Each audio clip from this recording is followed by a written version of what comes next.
Bienvenue dans cette vidéo. On va voir aussi aujourd'hui comment faire un jeu avec la balise Canva. Euh, j'ai déjà commencé à préparer une page pour vous avec du code. Donc, si je m'en viens ici, j'ai déjà un petit dossier déjà tout prêt. Donc, si vous voulez suivre avec moi, j'ai mis le lien vers le code sous la vidéo.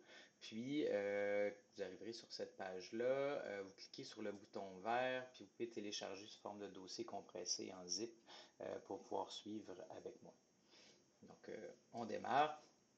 Donc, j'ai déjà un petit peu préparé le code. Donc, on a une section avec un bouton démarrer, puis quand on clique dessus, ça cache cette section-là, puis ça affiche la prochaine section.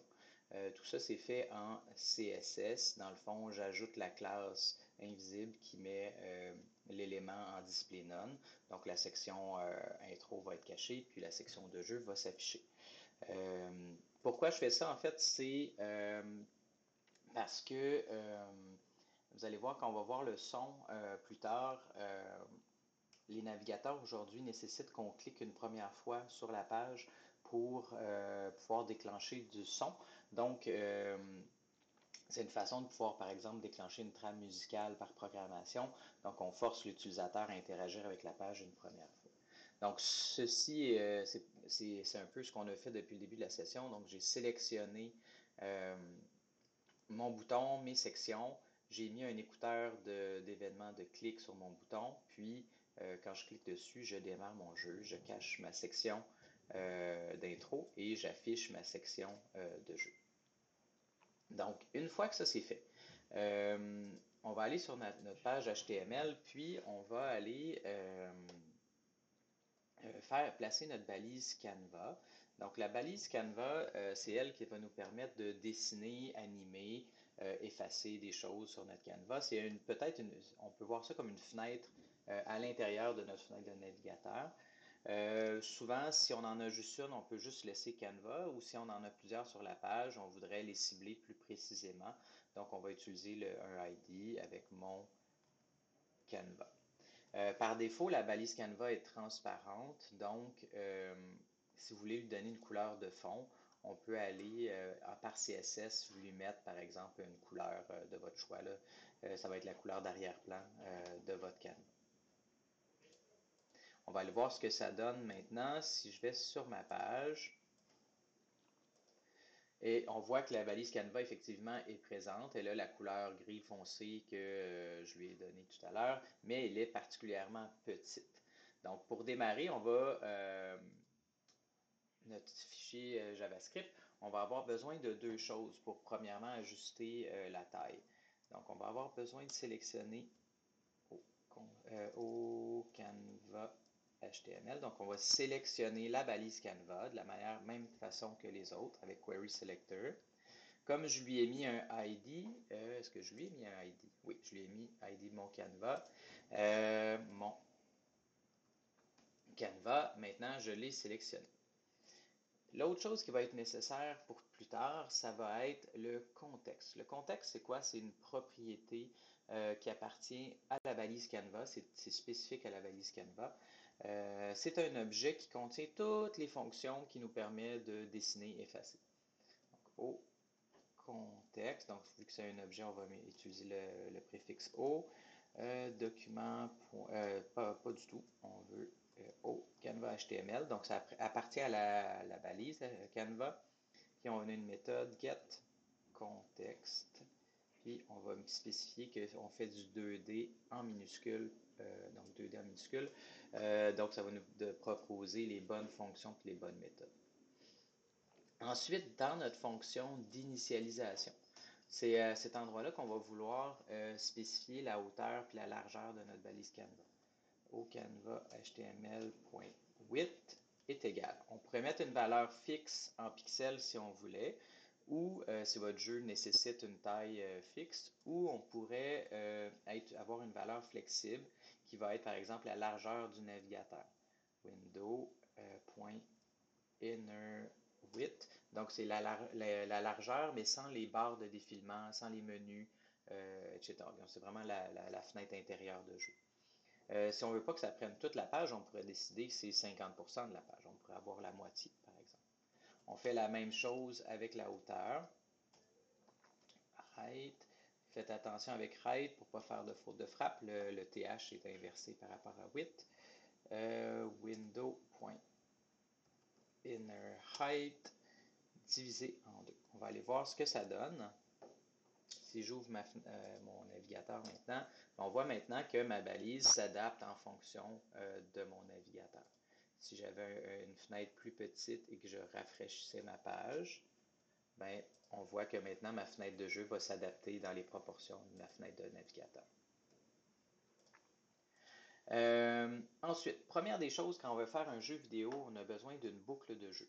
La boucle de jeu, dans le fond, c'est une fonction qui va s'exécuter à répétition. Puis, c'est ce qui va nous permettre de donner une impression d'animation, de déplacement. Par exemple, si ma boucle de jeu s'exécute 60 fois dans une seconde et que je déplace mon personnage de 1 pixel à toutes les fois dans ma boucle, ben, après une seconde, mon personnage va s'être déplacé de 60 pixels. Et comme c'est progressif et que ça va tellement vite, notre cerveau va avoir l'impression que c'est animé, qu'il y a un déplacement. Donc pour ça, on va faire une fonction, boucle jeu. Puis, cette fonction-là, vous pourriez l'appeler comme vous voulez. Ce qui est important, c'est qu'elle se répète. Donc, du moment que je vais déclencher mon jeu dans la fonction démarrer jeu, je vais utiliser la fonction setIntervalle de JavaScript. Cet permet de déclencher une fonction en répétition. Puis, cette fonction-là, on va l'exécuter, si je mettais 1000, ça s'exécuterait une fois par seconde. Donc, en JavaScript, c'est des millisecondes.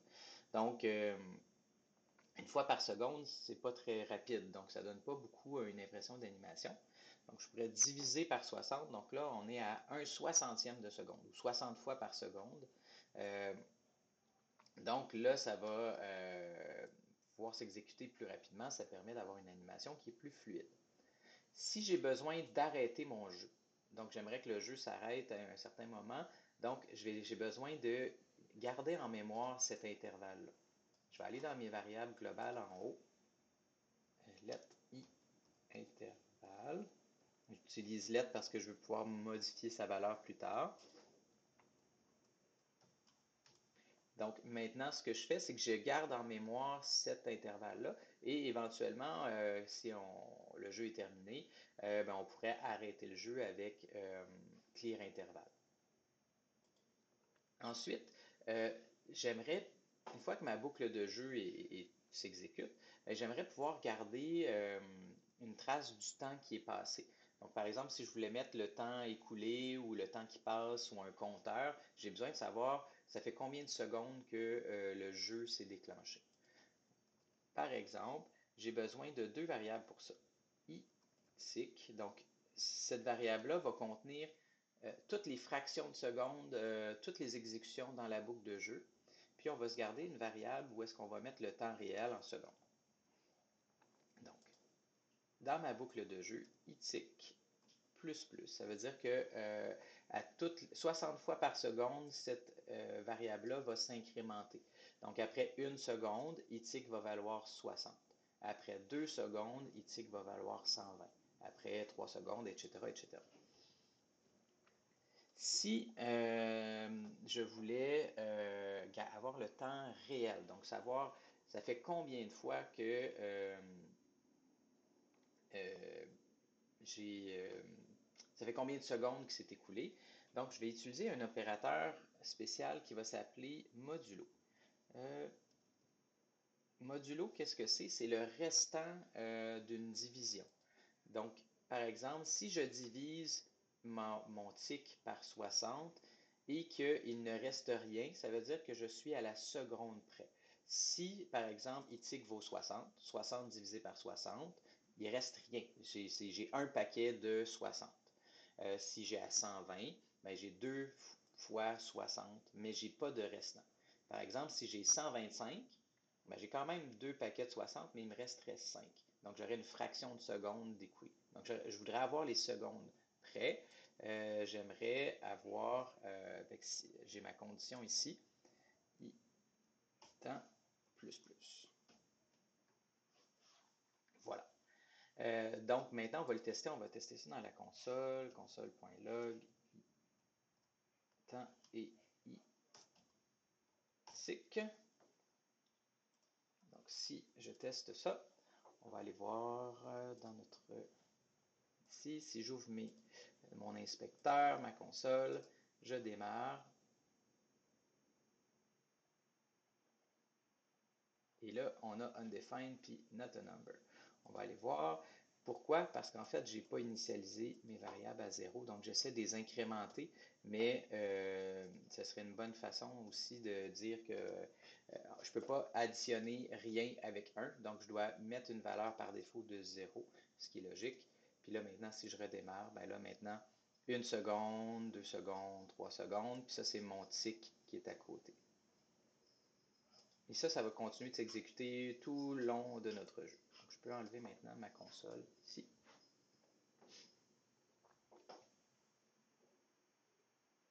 Donc, on a maintenant une boucle de jeu qui est fonctionnelle. On est capable de voir le temps qui passe.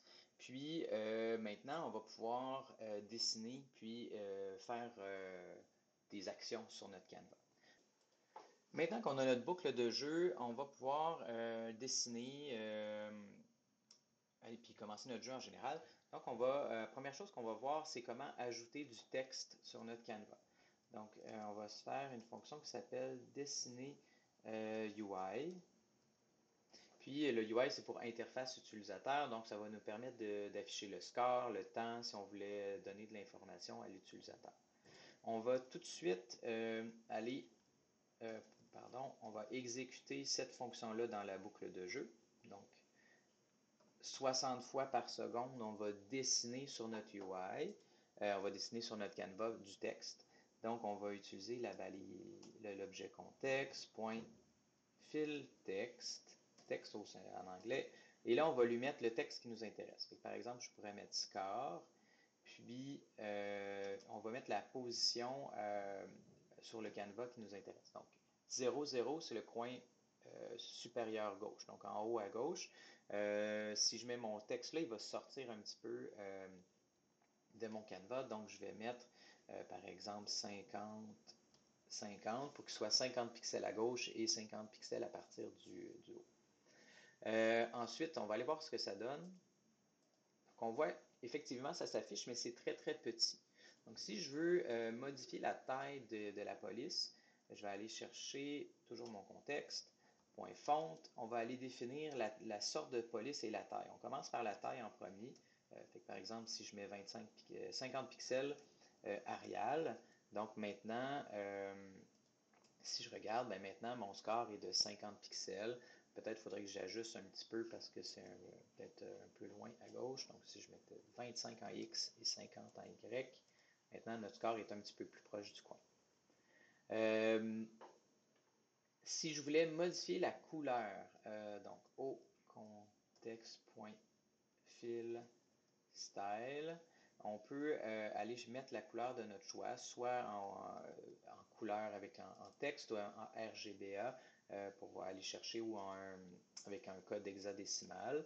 Donc maintenant, mon texte est blanc, 50 pixels en Arial, à 25 pixels de la gauche et à 50 pixels du haut. Par exemple, si je voulais afficher mon texte, mon temps maintenant. Donc, je vais réutiliser au contexte, point fill text. Donc, on peut le réutiliser si j'ai plus qu'un texte à afficher sur ma page. Ben, je peux, par exemple, si je voulais mettre mon temps, ben, je peux réutiliser ma fonction fill text. Et là, cette fois-ci, j'aimerais le placer à droite. Donc, je sais que mon canevas a une largeur maximum. Donc, je pourrais dire .width. Mais là, je voudrais qu'il soit un petit peu avant. Donc, je ne voudrais pas qu'il déborde de mon canevas. Moins 50 pixels. Puis 50 en hauteur. On va aller voir ce que ça dit.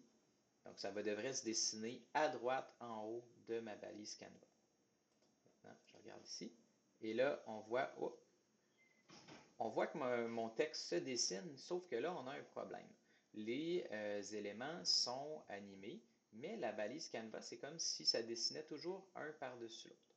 Donc, effectivement, je dois toujours effacer, quand je vais faire un jeu qui doit modifier, euh, le Canva, dans le fond, il dessine, puis ça laisse une trace comme un tableau à la craie. Donc, première des choses aussi que je voudrais faire, c'est dans ma boucle de jeu, au début, je vais effacer mon Canva à toutes les fois et je vais tout redessiner dessus. Donc, au Canva, point, clear, non, c'est au contexte, pardon, c'est le contexte. Point clear rect, donc c'est le rectangle de jeu, lequel qui m'intéresse. Donc je commence à 0, 0, puis je veux effacer toute la surface, donc le canva.width et le canva.height. Donc toute la surface du canvas.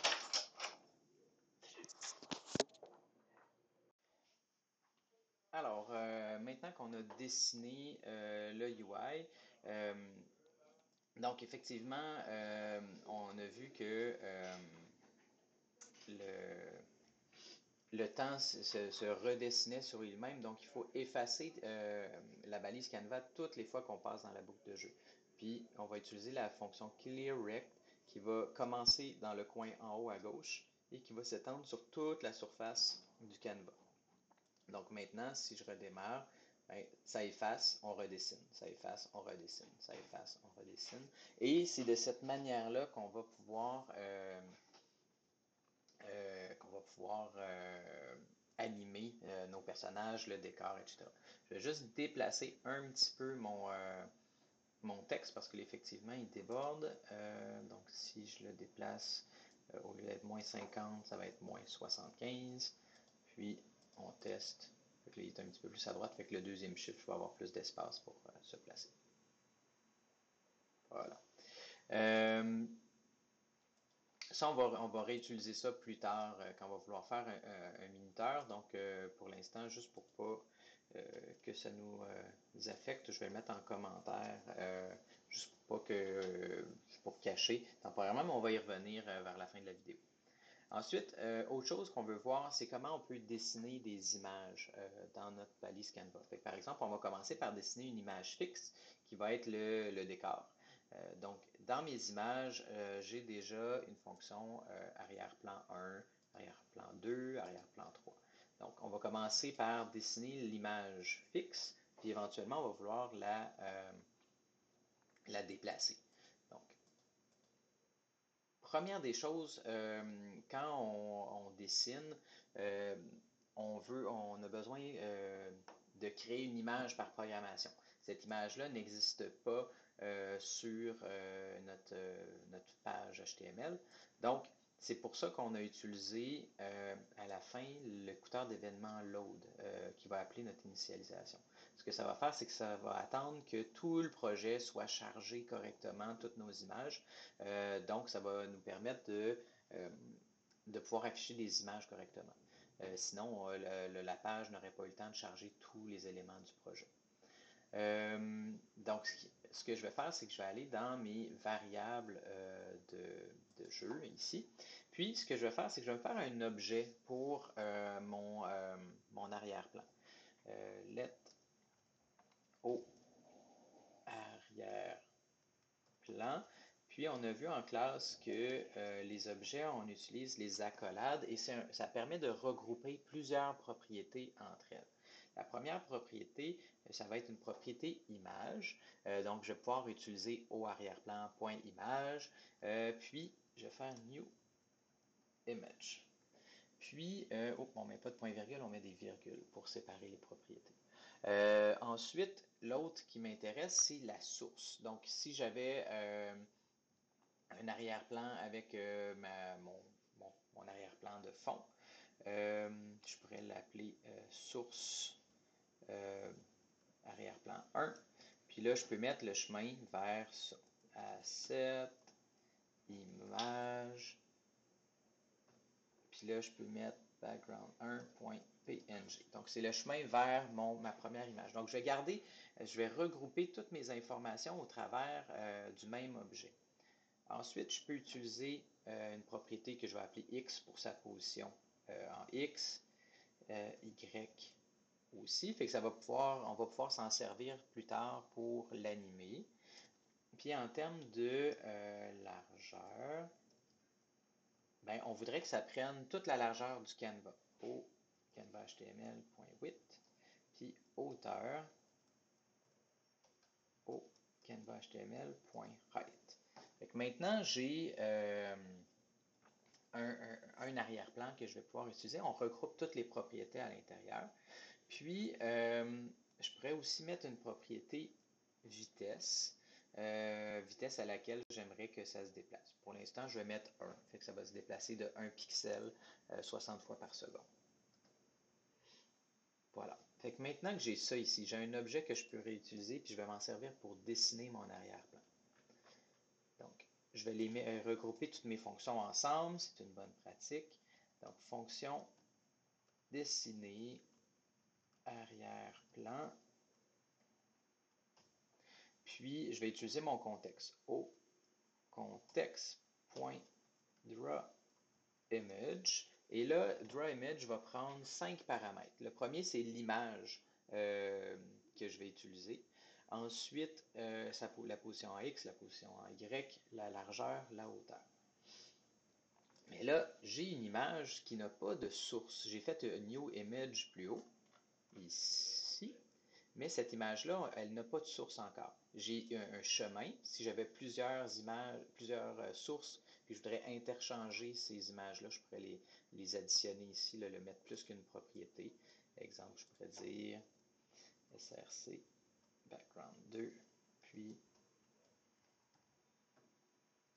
image png2.png. Donc, si je veux garder une trace de toutes mes propriétés, dans le fond, c'est vraiment comme ça permet de garder, de regrouper tout plein d'informations de différentes sortes ensemble.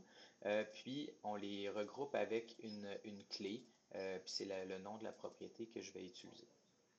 Donc, par exemple, si je reviens dans dessiner arrière-plan, au contexte, au arrière-plan.image, point source.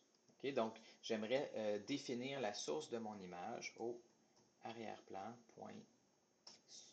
Cette fois-ci, j'aimerais que ça soit l'arrière-plan 1. Donc, maintenant que ça c'est fait, je peux dire, OK, ben moi, ce qui m'intéresse, c'est, je veux dessiner l'image, donc le new image que j'ai fait tout à l'heure. Je peux utiliser sa position en X, au arrière-plan.Y, au arrière-plan.largeur, au arrière-plan.hauteur. Ce qu'on remarque, on a une fonction avec plusieurs paramètres. Okay? Donc, chaque paramètre est séparé par des virgules ici. Mais ce qu'on fait, c'est qu'on accède à la propriété image d'arrière-plan comme premier paramètre. Ensuite, j'accède à la position en X comme premier paramètre. J'accède à la position en Y, la largeur, la hauteur. C'est la même chose que si je remplaçais ça par 0, 0, la largeur de mon canevas puis la hauteur de mon canevas. Si maintenant, il ne se passera rien parce que je n'ai pas appelé cette fonction-là dans ma boucle de jeu. On veut dessiner de l'élément le plus en arrière au plus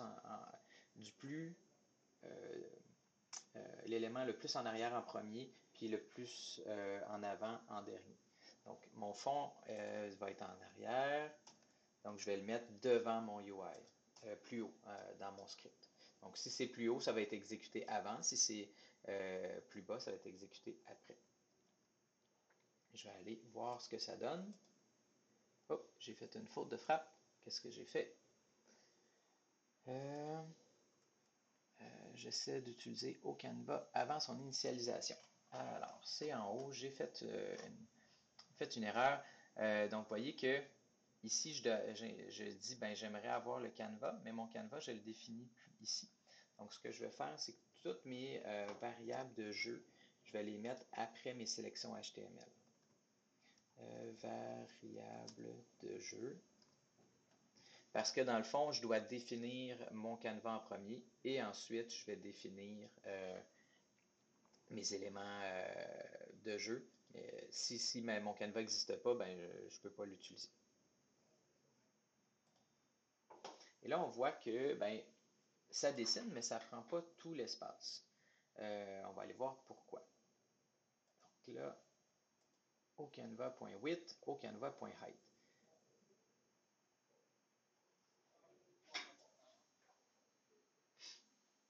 Donc, on voit aussi que, fait que là, j'ai un dilemme à faire. Ça se peut que j'ai besoin de modifier des choses dans mon code. On voit que j'ai défini ça à l'initialisation, mais je m'en sers ici dans mes variables de jeu. Donc, pour que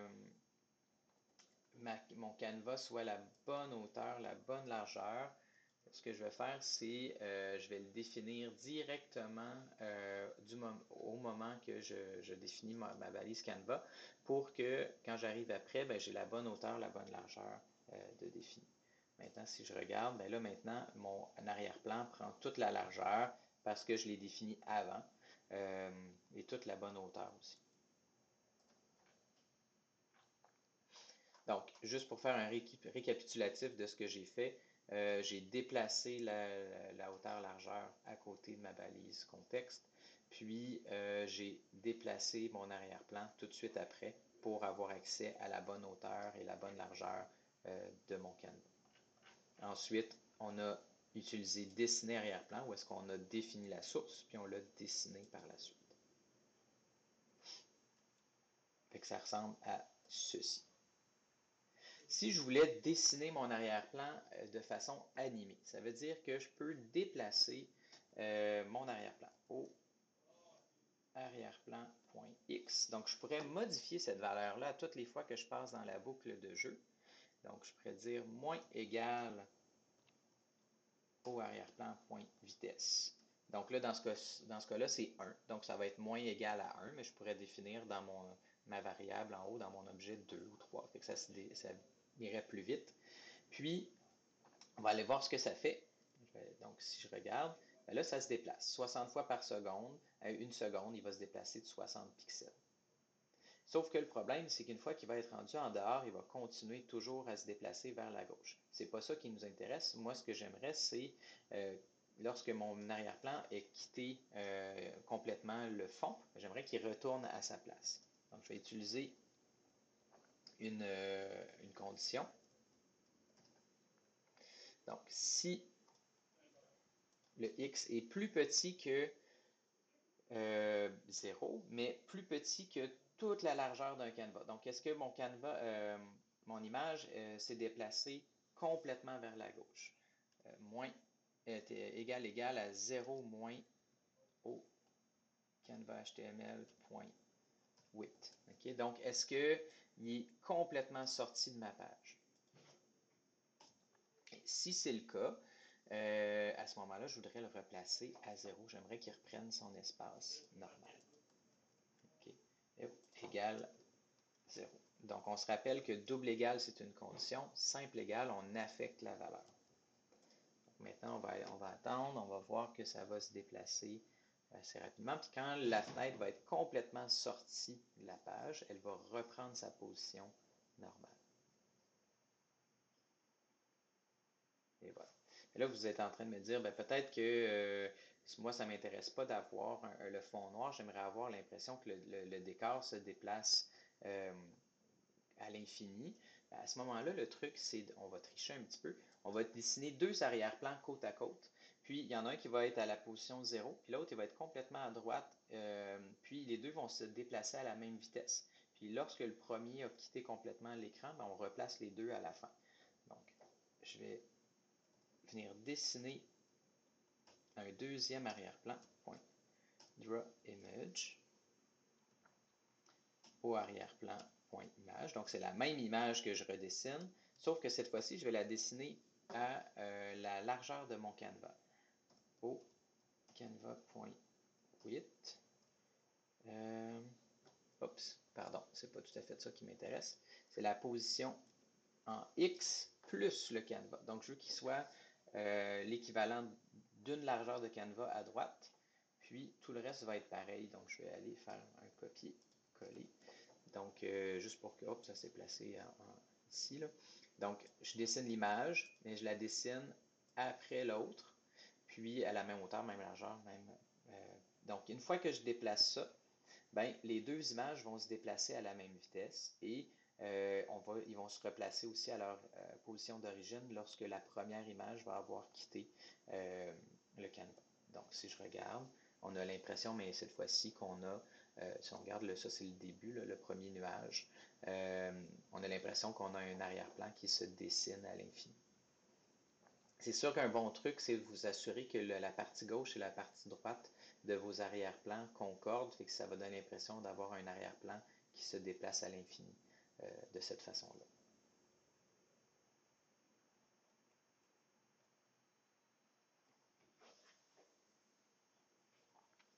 Maintenant qu'on a déplacé notre arrière-plan, ce qui n'est pas obligé, hein, vous pourriez avoir un arrière-plan fixe, c'est pas obligé d'être animé. Maintenant, on va dessiner notre personnage.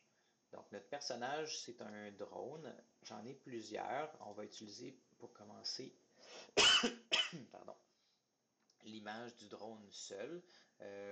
Puis, on va le dessiner par-dessus notre arrière-plan. On va se faire une nouvelle fonction. Dessiner personnage. Puis, c'est le même principe. On va avoir besoin d'informations sur notre personnage. On va aller faire un objet plus haut. Ensuite, on va le dessiner. Puis là, au lieu de l'animer par programmation, on va utiliser les touches du clavier pour le déplacer. Donc, première des choses, j'ai ma variable. C'est pas un arrière-plan cette fois-ci. Ça va être let au personnage est égal à nouvel objet. Et là, image, new image avec un grand I. Donc, on crée c'est comme si on créait une balise image par programmation.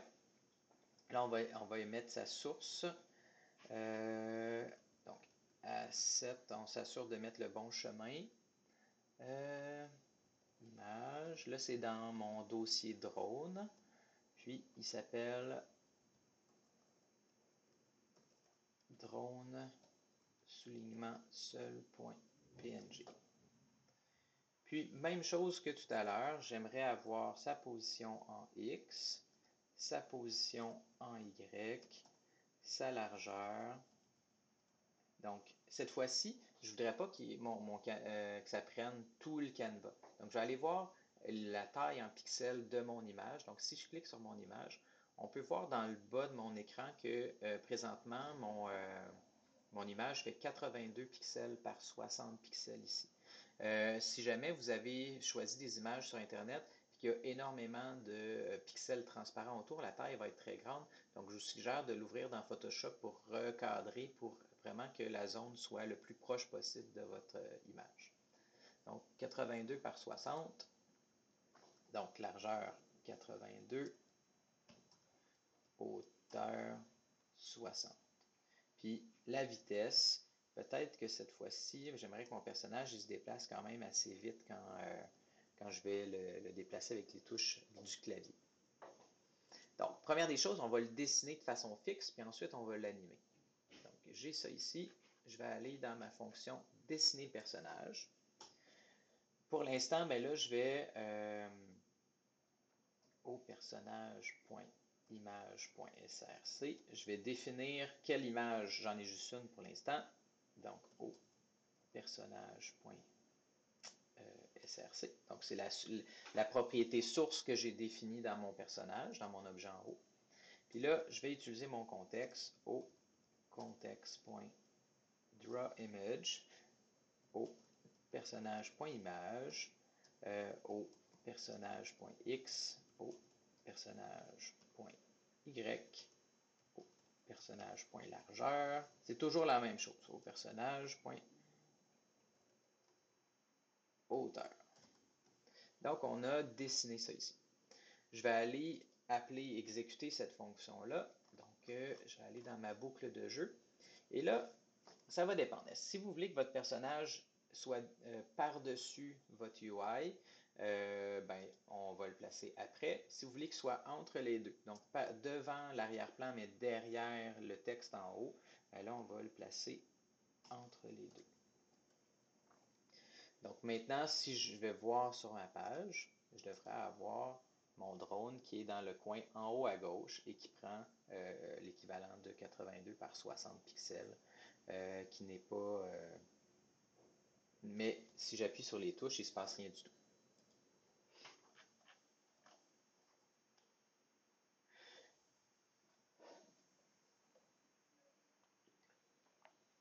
Pour détecter les touches du clavier, on va avoir besoin de mettre un autre écouteur d'événement dans notre fonction initialisation.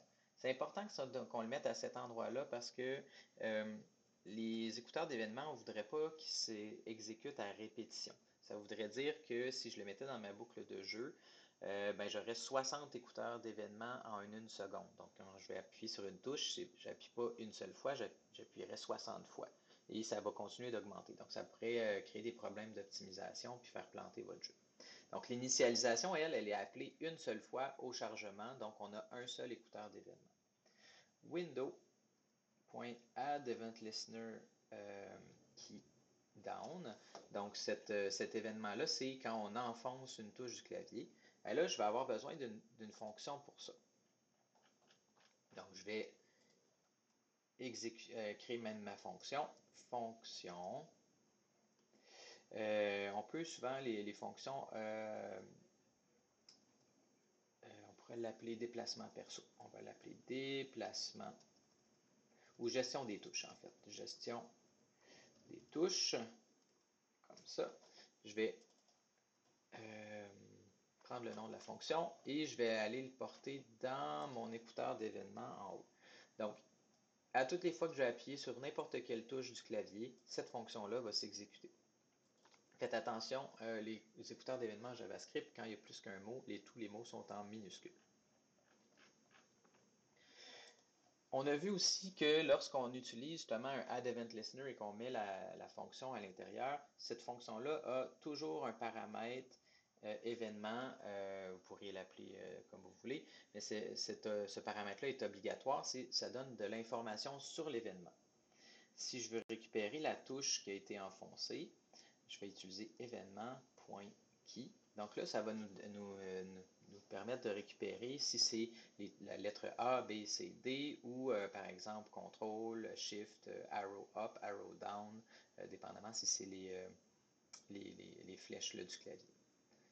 Donc là, si la touche égale arrow up, donc si c'est la flèche du haut du clavier, ben, qu'est-ce qu'on fait? Ben, on voudrait que notre personnage, personnage.y, donc on va vouloir monter par en haut, donc monter en haut. Pour ça, la hauteur est un peu inversée en JavaScript. 0, c'est le coin en haut à gauche. Puis tout ce qui est positif, c'est que lorsqu'on descend. Donc là, si je voulais faire monter mon personnage, je devrais le faire augmenter de sa vitesse. Donc, mon personnage, si je fais moins égal, puis que j'affecte ça à ma propriété Y, donc c'est l'équivalent de dire est égal au personnage.y moins la vitesse. Donc, ça va faire monter le personnage vers le haut de l'écran. Même chose si j'utilise, on va faire du copier-coller, arrow down. Ben là, cette fois-ci, ça va faire descendre. Si je veux faire descendre mon personnage, la valeur en Y doit augmenter. Donc, mon personnage va s'en aller vers le bas de l'écran. On va aller tester ça pour voir est-ce que ça fonctionne déjà. Maintenant, si j'appuie, oups, vitesse is not defined. Effectivement, j'ai fait une faute de frappe. La variable vitesse en soi n'existe pas. La vitesse, c'est une propriété de mon personnage. Donc, je dois aller au personnage.vitesse. Personnage.vitesse. La vitesse, il n'y a pas aucune variable en haut de mon script qui s'appelle vitesse. Je l'ai attaché à mon personnage. Donc, je dois récupéré correctement. Maintenant, si je descends, ben là, mon personnage, il est capable de monter et descendre. Oups, mais il est capable de sortir de l'écran, par exemple. Donc ça va être à gérer par la suite. Oups, parfait. Mais mes flèches de droite et gauche, elles, ne fonctionnent pas. Donc, je vais faire la même chose. Je vais tout copier. Hop. Puis là, ça va être arrow left, puis arrow right. Right, comme ça. Bon. Puis là, ça va être en X et en X. Donc, à gauche, mon personnage, si je le mets en négatif, mon personnage va se déplacer vers la gauche. En X, si je fais en positif, le personnage va s'en aller vers la droite. On teste. Il s'en va vers la droite, il s'en va vers la gauche, il monte, il descend.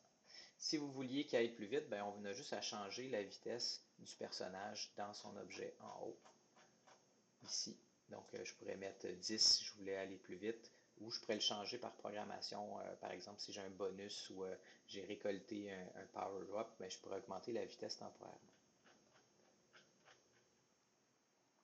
Ensuite, qu'est-ce que je voudrais faire? Ben, j'aimerais bloquer, j'aimerais ça que mon personnage ne puisse pas sortir de l'écran. Donc, à ce moment-là, je vais utiliser O personnage.y est égal. On va utiliser la fonction mat qui va nous permettre de retourner une valeur entre deux points. Donc, mat. Donc là, moi, ce que j'aimerais, c'est max. Donc, j'aimerais le plus haut possible entre soit 0, donc si mon élément est en dehors de l'écran, ben, ça va retourner toujours 0. Ou s'il est plus grand que 0, ben, retourne-moi au personnage.y. Donc, dans les deux cas, il va me retourner la valeur la plus haute. Ça empêche de sortir, d'avoir un chiffre négatif ici. À l'inverse, ben, au personnage.y est égal à mat.min. Donc, j'aimerais ça avoir un chiffre qui est jamais plus grand que la hauteur de mon écran. Donc, au personnage.y ou au canva.html.height. Donc, c'est soit donne-moi la plus petite valeur. Fait que si mon personnage essaie de sortir de l'écran, ben, ça ne peut pas être plus grand que la hauteur de mon Canva. Si j'essaie de tester, on va aller voir. Effectivement, je ne suis pas capable de monter plus haut.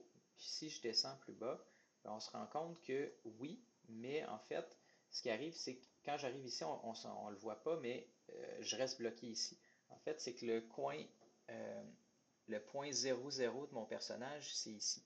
Donc, ce n'est pas tout à fait la hauteur du canevas, c'est la hauteur du canevas moins la hauteur de mon personnage, pour être sûr que mon personnage s'arrête ici, en fait.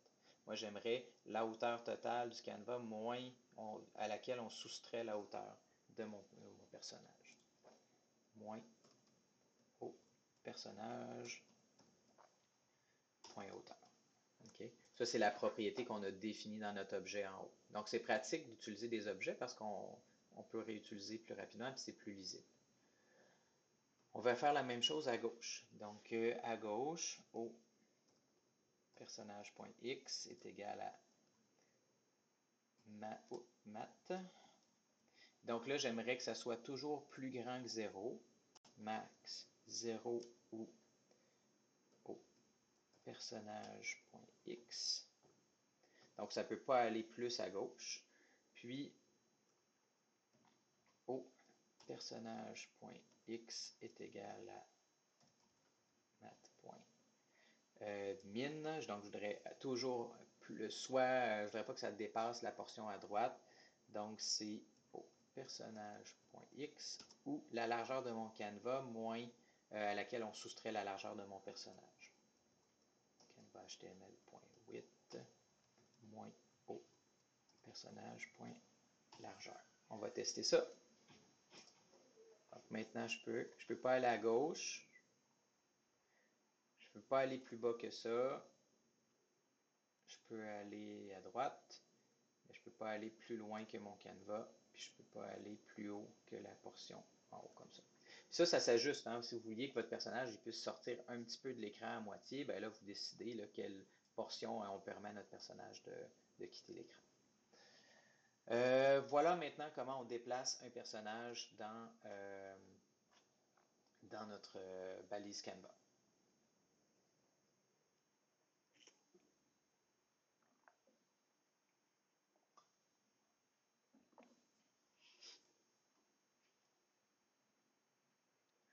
Alors maintenant, on va voir comment on peut euh, lancer un projectile par programmation. Donc, je vais avoir besoin d'une fonction comme ça qui va s'appeler dessiner projectile.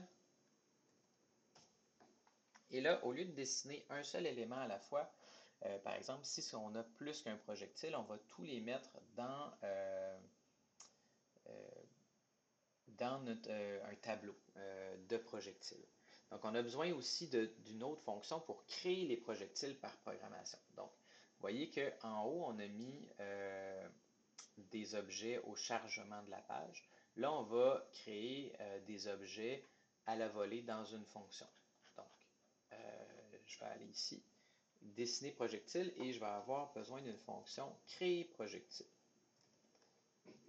Une fois qu'ils vont être créés, ben on va les dessiner comme on a fait pour le reste. Comme ça.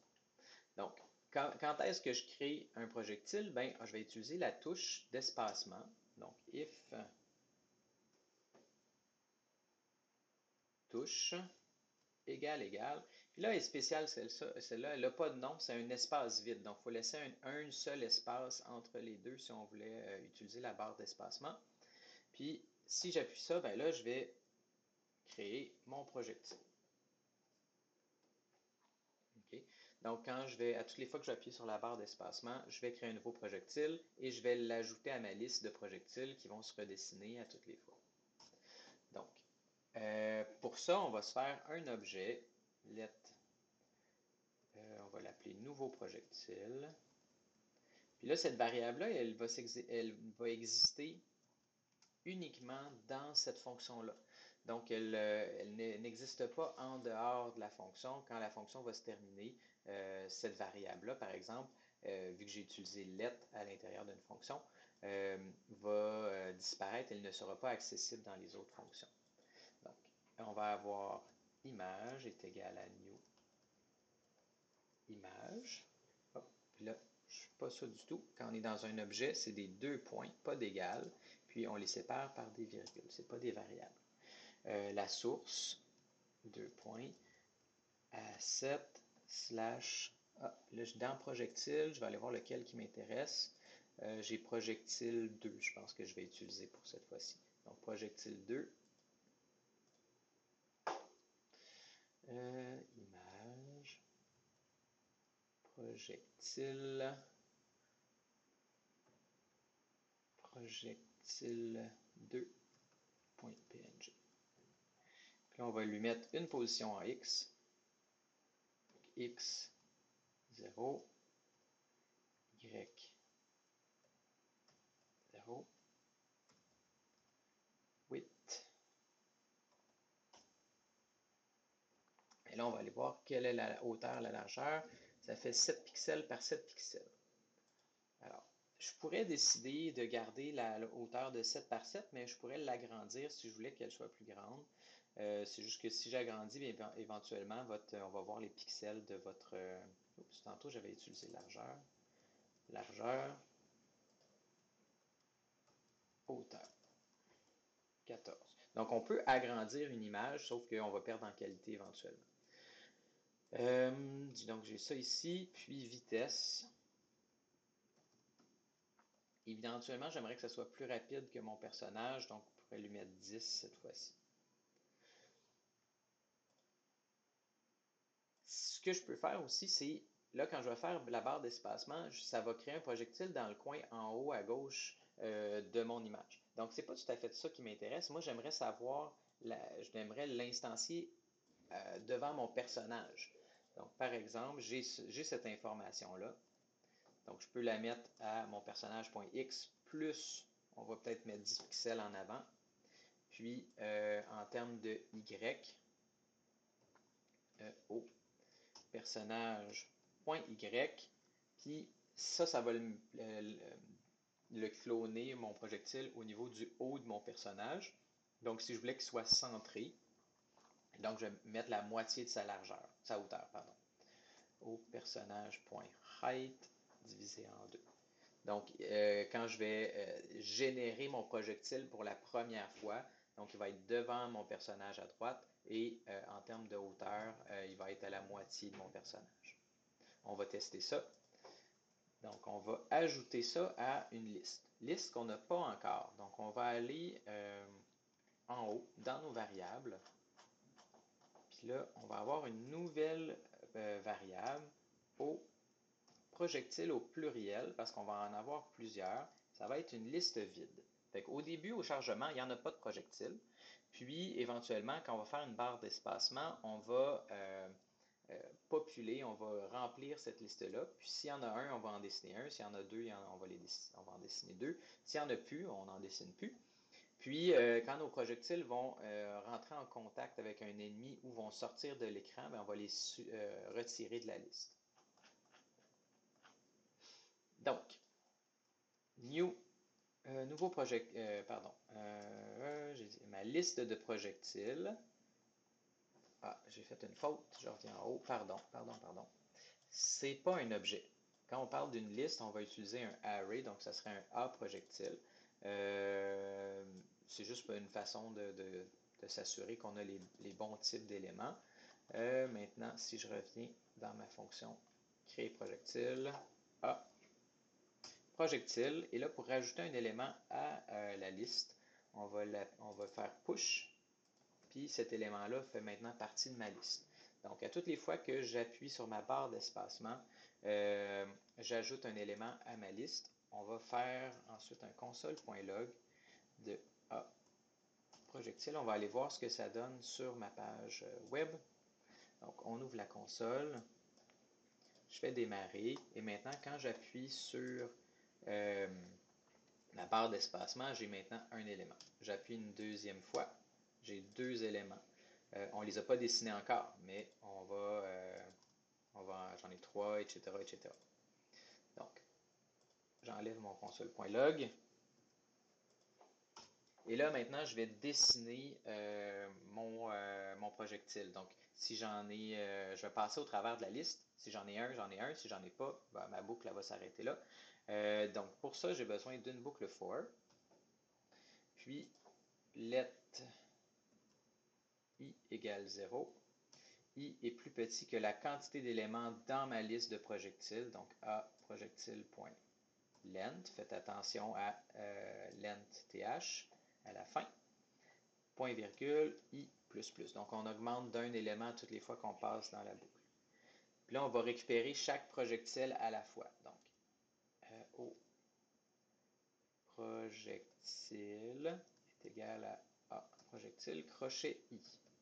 Donc, là, si c'est le premier élément dans la liste, si I vaut 0, ça me ramène le premier élément. Si I vaut 1, ça me ramène le deuxième élément dans la liste. On se rappelle que les listes commencent à 0 comme index. Maintenant, qu'est-ce que je fais avec ça? Ben là, je peux aller utiliser donc au projectile.image.src est égal à au projectile.src. Donc, je vais remplacer ici, je vais mettre cette source-là dans mon image. Point virgule, puis là, je vais utiliser mon contexte, au contexte.drawImage, puis là, je vais dessiner mon projectile sur ma page, comme on a fait pour le fond, comme on a fait pour le personnage. Au projectile.x, au projectile.y, au projectile.largeur, au projectile.hauteur. Comme ça. Donc, on est rendu ici, puis on va aller tester, on va aller voir ce que ça donne, on va voir si je suis capable d'en décider un. Il ne se passe rien. À moins que si je descends mon personnage, on voit qu'il ne se passe rien du tout. Qu'est-ce que j'ai fait? Est-ce que ça se... En fait, il ne se passe rien parce que j'ai jamais appelé ma fonction dessiner projectile. Donc, effectivement, si cette fonction-là n'est pas exécutée, ben, dans ma boucle de jeu, ben, il ne se passera rien du tout. Donc, je vais appeler dessiner projectile dans ma boucle de jeu après mon personnage, avant mon UI. Donc, on recommence. Et là,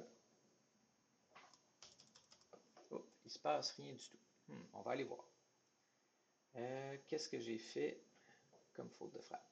On va aller tester. Est-ce que je suis capable d'accéder au projectile? Oui, je suis capable d'accéder.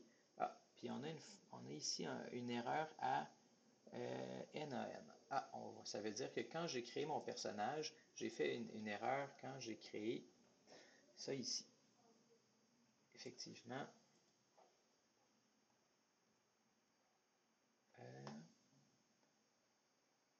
Au personnage .y. Ah, parce que height n'existe pas, c'est hauteur que je lui ai donné comme propriété. Effectivement, donc je suis allé dans ma fonction créer projectile et je n'avais pas utilisé la bonne propriété de mon personnage. Donc, c'est sûr que height n'existe pas, c'est la hauteur, c'est moi qui l'ai défini de cette manière.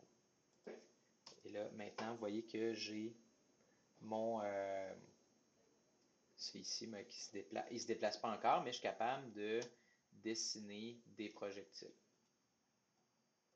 Si je voulais qu'il soit un peu plus en avant, ben, je pourrais lui dire aussi plus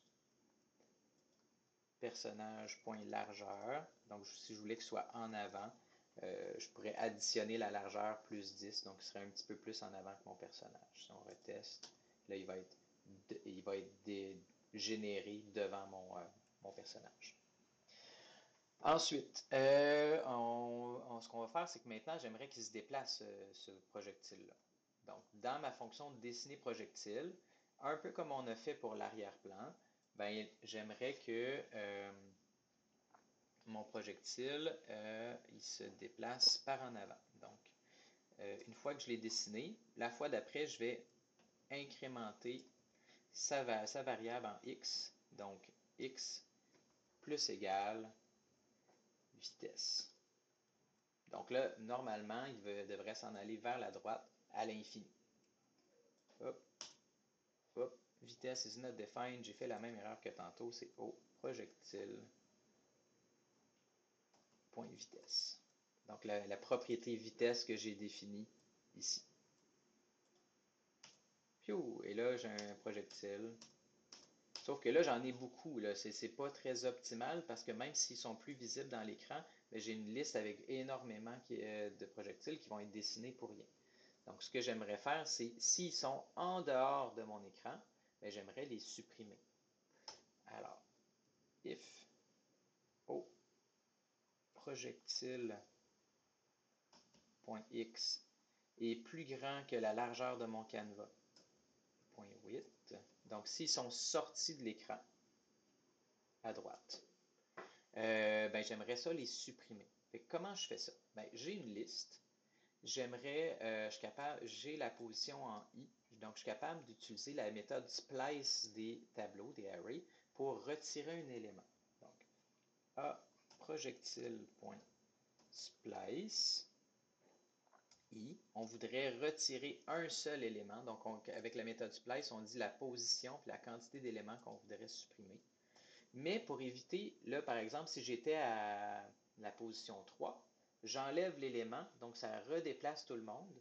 Fait que là, si je vais à la 4, mon ancien 3 n'existe pas, il était remplacé par l'ancien 4. Donc, je dois reculer mon index temporairement pour éviter de sauter par-dessus un projectile qui ne serait pas bien dessiné pendant une fois. Donc, quand on retire un élément dans la liste puis qu'on est dans une boucle, on recule de 1 parce qu'on a supprimé un élément. Et là, maintenant, ça ne fait aucune différence. Cependant, si à la fin de ma boucle for, je viens faire un console.log de A projectile, on va aller voir, puis celui-là, j'en ai plus besoin. On va voir qu'au début, mon tableau est vide, puis après ça, quand je vais appuyer sur la barre d'espacement, ça va augmenter, puis éventuellement, ça va... là, c'est vide. J'en ai plus 1, 2, 3, puis après ça, éventuellement, si mes éléments ils quittent l'écran, ben là, mon tableau redevient vide. C'est donc optimal, puis ça me permet de pouvoir lancer mes projectiles. Félicitations, vous êtes capable maintenant d'avoir des projectiles sur votre jeu.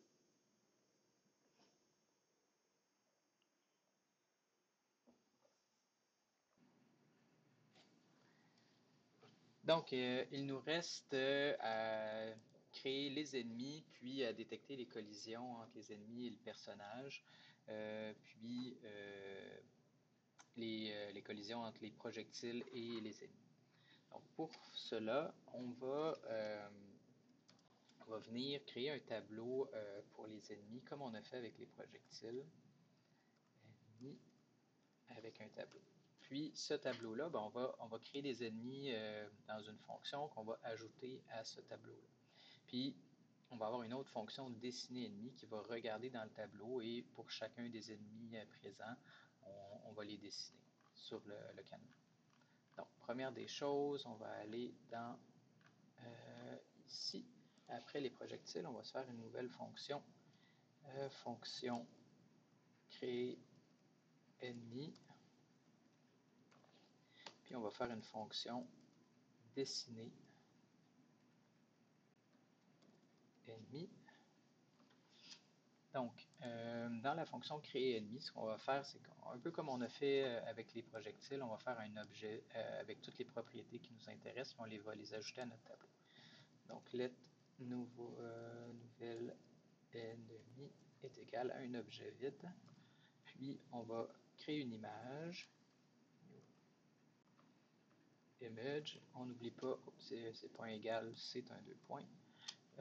Ensuite, on va aller chercher la source de notre image. C'est pour l'exercice, j'ai pris la même image que le personnage, donc ça va être le drone. Drone seul ici, asset, image, drone, drone souligné, seul.png. Puis ensuite, là, on va vouloir peut-être les placer de façon aléatoire dans le canevas. Donc, à la position X, quand on va le créer, on va utiliser notre fonction mathRandom. Donc, math.floor de math.random fois la largeur de notre tableau. Donc, ça va nous générer un nombre aléatoire entre 0 et la largeur complète de notre canevas. Canevas.width. On peut faire la même chose en Y. Donc, je vais copier-coller cette ligne, puis je vais remplacer le width par le height. Donc, on fait attention, height, pour pas qu'il y ait de faute de frappe. Ensuite, on va avoir la largeur et la hauteur. On va aller regarder encore la hauteur, la largeur. Donc, mon sprite fait 82 par 60. Donc, 82, hauteur, 60. Puis, vitesse de déplacement, on va les faire déplacer un petit peu plus lentement que notre personnage. Comme ça va se donner une chance. On va mettre 3 pour l'instant. Donc, quand on vient créer un nouvel ennemi, on va on va donner toutes ces propriétés-là. Ensuite, on va ajouter à notre ennemi avec la méthode push à notre tableau le nouvel ennemi. Donc, toutes les fois que je vais appeler ceci, ben, je vais créer un nouvel ennemi qui va être placé de façon aléatoire sur le canevas, puis il va se déplacer éventuellement à une vitesse de 3. On pourrait aussi varier la vitesse entre, par exemple, 1 et 5 si on voulait avoir des ennemis à des vitesses différentes. Dans notre méthode dessiner ennemi, ça va être le même principe qu'on a fait ici. Donc, on va utiliser une boucle for pour se déplacer dans le tableau. Puis, on va le dessiner, puis on va le déplacer par la suite. Donc, for let i est égal à 0. I est plus petit que la quantité d'éléments dans mon tableau d'ennemis. I++.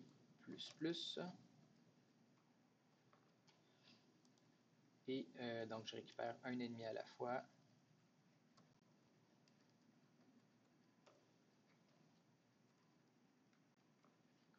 I.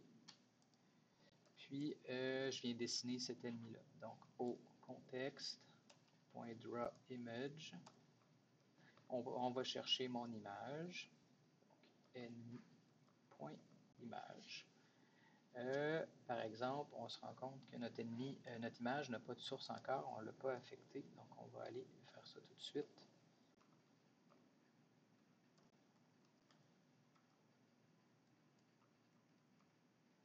Donc, je viens prendre la source qui est ici et l'affecter à la propriété source de l'image. Donc, je viens mettre le chemin, je viens attacher le chemin à l'image. Ensuite, je veux lui mettre une position en X, en Y, la largeur et la hauteur. Ennemi.x, ennemi.y,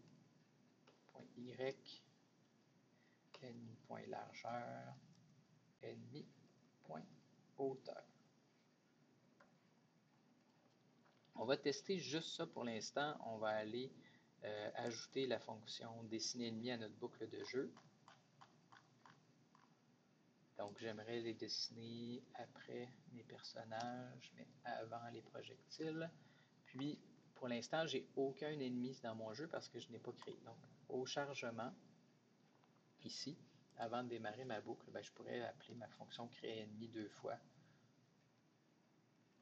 pour avoir 2 ennemis, ou je pourrais utiliser une boucle pour en mettre 5, 10, etc. Si on teste ça ici,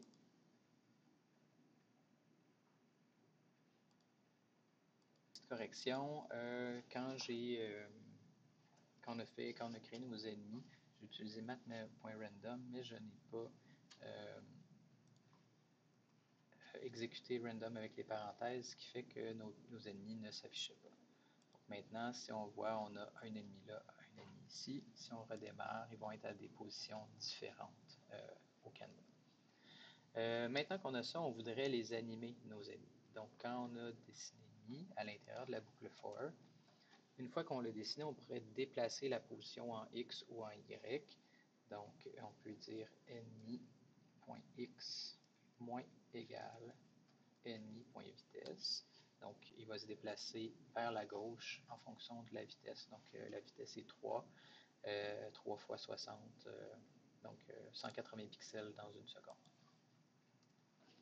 Si mon ennemi est rendu complètement à l'extérieur de la page, j'aimerais ça qu'il retourne à droite. Donc, if ennemi.x est plus petit que la largeur de mon canevas. Puis, on va être un petit peu plus en détail s'il faudrait que j'enlève aussi la largeur de l'ennemi, sinon il ne sera pas complètement sorti de la page. Donc, point largeur. Si j'ai ça ici, je vais le replacer complètement à droite. Donc, ennemi.x est égal à la largeur de mon canevas. On teste. Maintenant, mes ennemis se déplacent. Oh, puis ils ne reviennent pas. Oui, ils reviennent. Oui, voilà. Donc, ils reviennent ici.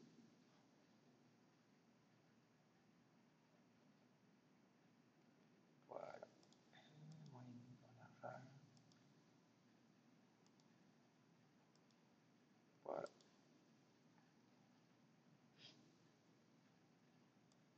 En fait, juste ça, c'est assez. Parfait. Maintenant, il nous reste à détecter la collision entre le personnage et les ennemis et la détection des projectiles et l'ennemi. Présentement, si je teste, je peux lancer des projectiles, mais il ne se passe rien dessous, il n'y a pas de collision. Donc, on va avoir besoin de 3 fonctions pour cela. Une fonction générale qui va nous permettre de détecter la collision entre n'importe quels 2 objets. Ce qui est important, c'est que nos objets soient structurés de la même façon pour éviter, pour que ce soit plus facile.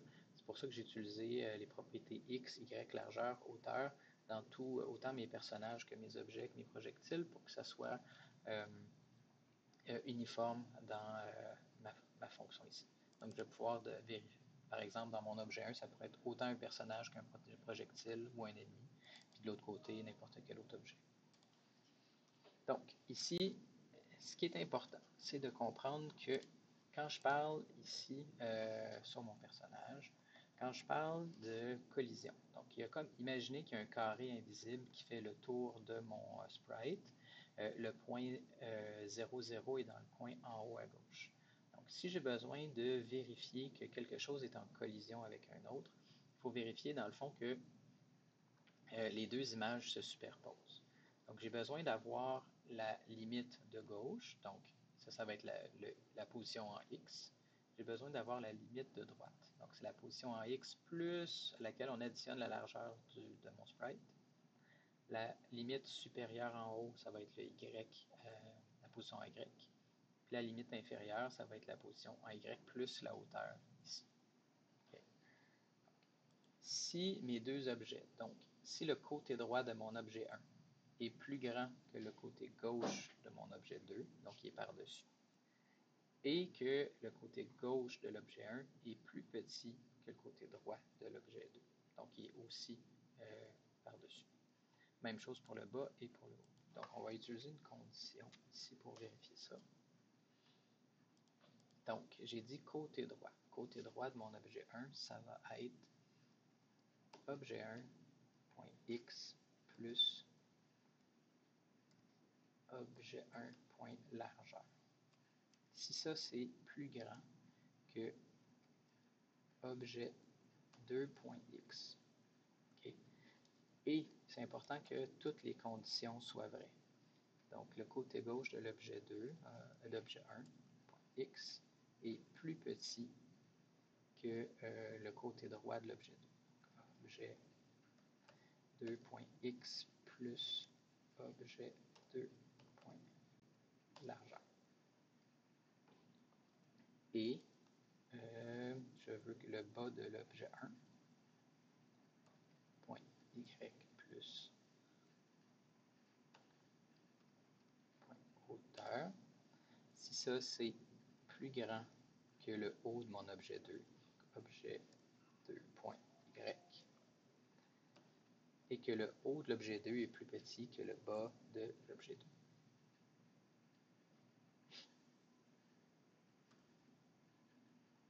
Y est plus petit que objet 2, point y, plus la hauteur de mon objet 2. Okay, donc, si ces quatre conditions-là sont vraies, okay, ça veut dire que automatiquement, les deux objets sont en chevauchement. Les deux images là, sont une par-dessus l'autre. Donc, si ça c'est vrai, ma fonction de détection de collision va retourner true. Dans tous les autres cas, ça va être false.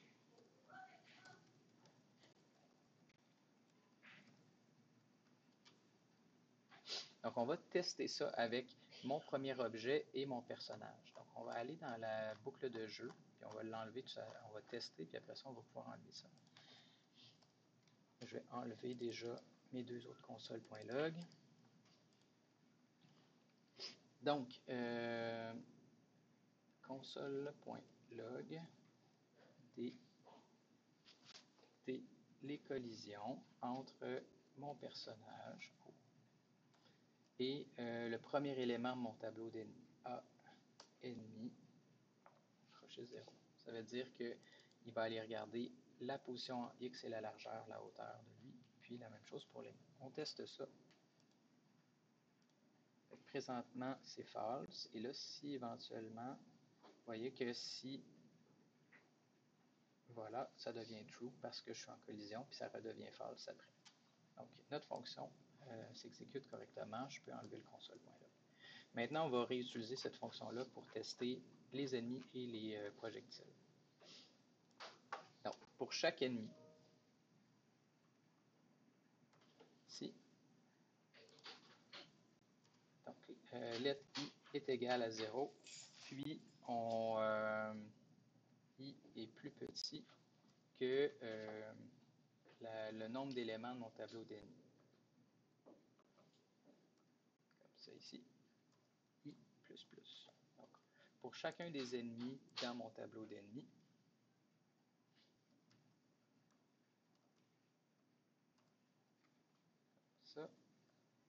ça. On va aller détecter la collision. Let collision est égal à détecter collision entre mon personnage et l'ennemi que je viens de récupérer. Donc, aussitôt qu'il y en a une, ce qu'on va faire, ben, soit on va arrêter le jeu, soit on enlève des vies, ou soit on diminue les points. C'est vous qui décidez en fonction du contexte de votre jeu. Dans ce cas-ci, on va dire ici collision égale à true.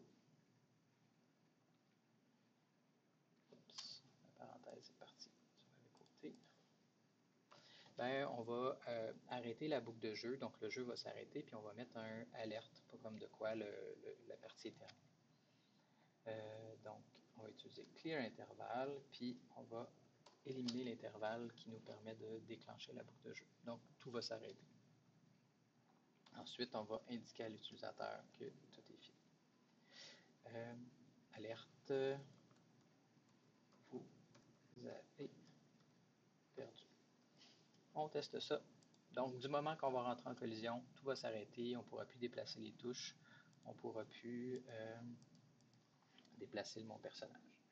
Là, vous allez me dire, ouais, mais là, il ne se passe rien. Effectivement, je n'ai pas appelé cette fonction-là à nulle part, donc il ne va rien jamais se passer. J'amène ça dans, une fois que j'ai tout dessiné, ben, dans ma boucle de jeu, je vais détecter à toutes les frames, toutes les fois que ça s'exécute, s'il y a une collision. Là, je vais aller descendre plus bas. Boum. Vous avez perdu, le jeu s'arrête, il n'y a plus rien, il n'y a plus d'animation. C'est comme ça qu'on vient de détecter une collision.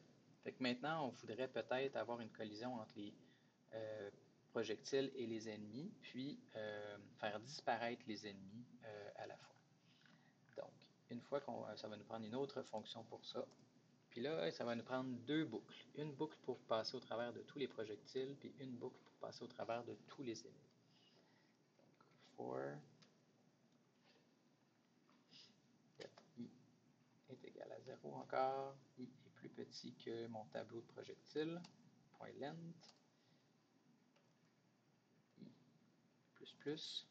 Et là, à l'intérieur, je récupère mon projectile.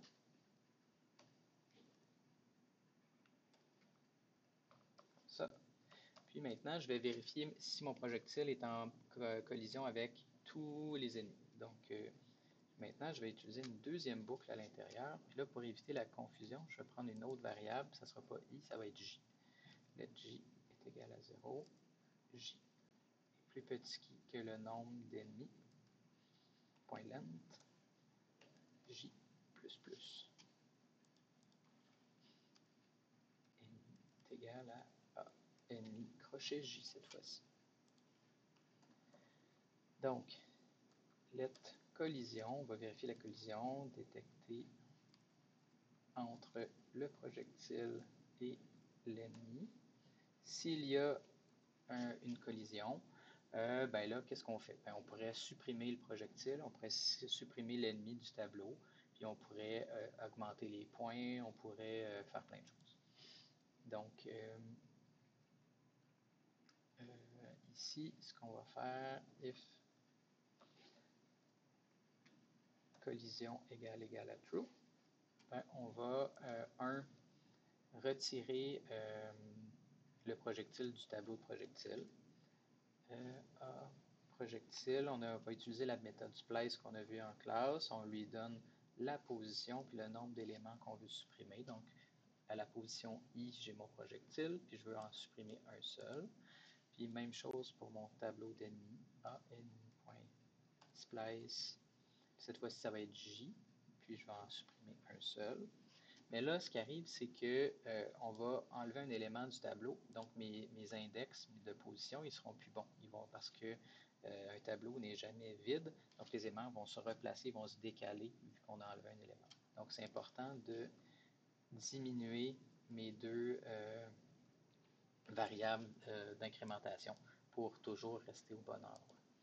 Donc là, je vais aller détecter, je vais aller tester ça. Donc, maintenant que j'ai cette fonction-là, je peux aller dans ma boucle de jeu, l'ajouter. Puis ici, maintenant je tire pour avoir des projectiles ici. Boum. Là, j'ai plus d'ennemis qui sont. J'ai éliminé tous les ennemis du tableau d'ennemis. Donc, ce que je pourrais faire maintenant, c'est si j'ai plus d'ennemis, ben, je pourrais ici détecter ici.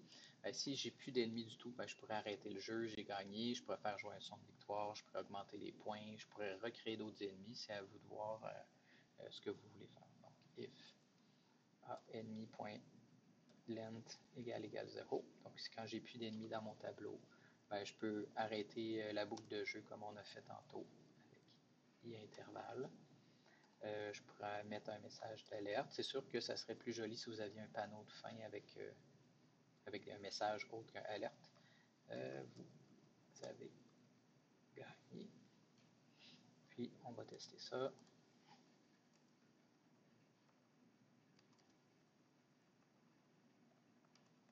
Vous avez gagné. Voilà. Fait qu'on a gagné. Ensuite, ce qu'il nous reste à voir là-dessus, c'est en fait, si vous vouliez avoir des objets à collecter, des pièces de monnaie, d'un trésor, peu importe, bien, vous allez réutiliser la même stratégie. Vous allez commencer par avoir une fonction créer pièce de monnaie dans laquelle vous allez définir les positions puis les valeurs des éléments. Vous allez les mettre dans un tableau. Ensuite, vous allez créer une fonction qui va passer au travers du tableau d'objets pour les dessiner sur la page. Puis ensuite, vous allez détecter les collisions entre, par exemple, le personnage et ces objets-là. Puis s'il y a collision, bien, vous augmentez les points, vous faites disparaître l'objet, vous décidez.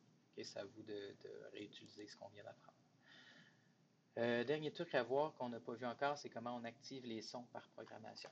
Donc, je vais aller dans le haut de ma page, puis ici, on va se faire un objet de son, pardon. Let au son est égal à un objet. Puis là, à l'intérieur, je vais placer tous mes objets. L'avantage des audios, c'est qu'on n'est pas obligé de passer la source en 2 étapes. On peut le faire quand on vient faire notre new. Donc, trame musicale égale à new audio. Puis, je peux mettre directement mon message, mon chemin vers la ressource.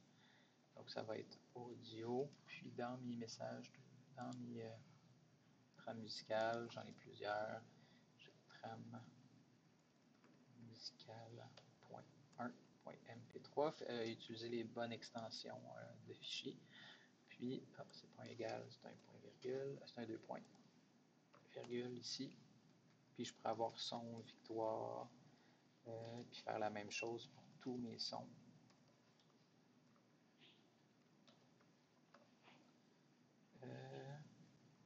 Son audio. Son victoire.wave, puis etc., pour chacun des sons que j'ai besoin. Donc, du moment que on a cliqué sur la page au début sur un bouton, tous les sons dans le navigateur vont pouvoir s'exécuter par programmation. Donc, quand je déclenche ici démarrer jeu, ben, je pourrais venir aller chercher mon son.trame musicale et je peux utiliser la méthode play des sons, puis pour faire jouer mon son. Si j'ai besoin de l'arrêter parce que j'aimerais faire jouer un autre son, par exemple, quand la victoire qui est avec ici quand j'ai plus d'ennemis, ben, je pourrais venir au son point trame musicale et je peux utiliser la méthode pause pour arrêter le son. Puis je peux venir aller chercher mon son de victoire point play pour déclencher mon autre son par programmation. Voilà, ça fait le tour de tout ce qu'on voulait voir au niveau du jeu avec la balise Canva. Donc, dans cette vidéo, vous avez été capable d'initialiser une balise Canva, vous avez été capable de dessiner un objet, de placer du texte sur la balise Canva, de créer une boucle de jeu, de créer des ennemis, une liste d'ennemis, une liste de projectiles, les faire disparaître par la suite et détecter les collisions. Donc, ça fait pas mal de trucs.